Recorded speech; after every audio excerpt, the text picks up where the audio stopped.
দেখুন, আমার নাম বিপ্লব সরকার। আমি ভারতীয় জনতা পার্টির হেমতাবাদ ২ নং মণ্ডলের সভাপতির দায়িত্বে রয়েছে।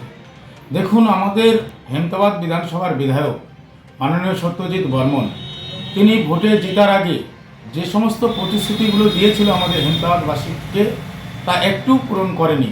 তাই হেমতাবাদবাসীর কথা, তার যে এই ৫ বছরের খতিয়ান চার্জশিট, জবাব চাইছে হেমতাবাদ।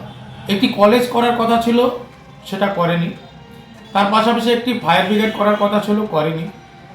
তার পাশাপাশি আমাদের হেমতাবাদে যে স্বাস্থ্য কেন্দ্র রয়েছে, তার বেহাল দশা, তার কোনো উন্নতি হয়নি।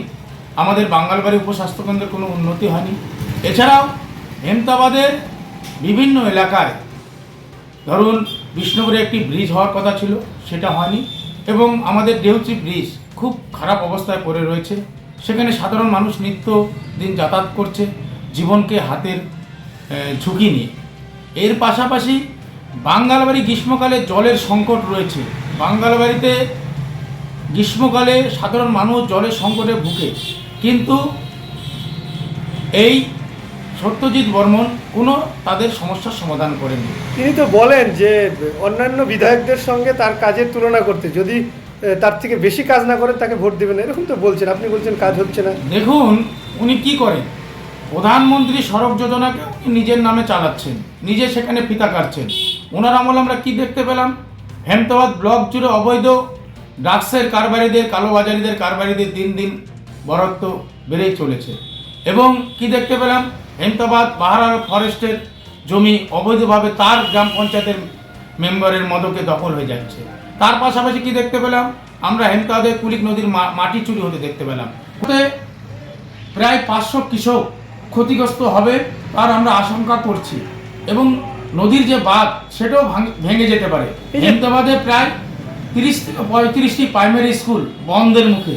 হেমতাবাদের নতুন কোনো হাই স্কুল হলো না এই সত্যজিৎ বর্মনের আমলে। এছাড়াও হেমতাবাদের যে সমস্ত বিএড কলেজগুলি রয়েছে, সেখানে অত্যাধিক ফিস নেওয়া হচ্ছে। কেন? এই যে চার্জশিট, এই ভাবনাটা কেন?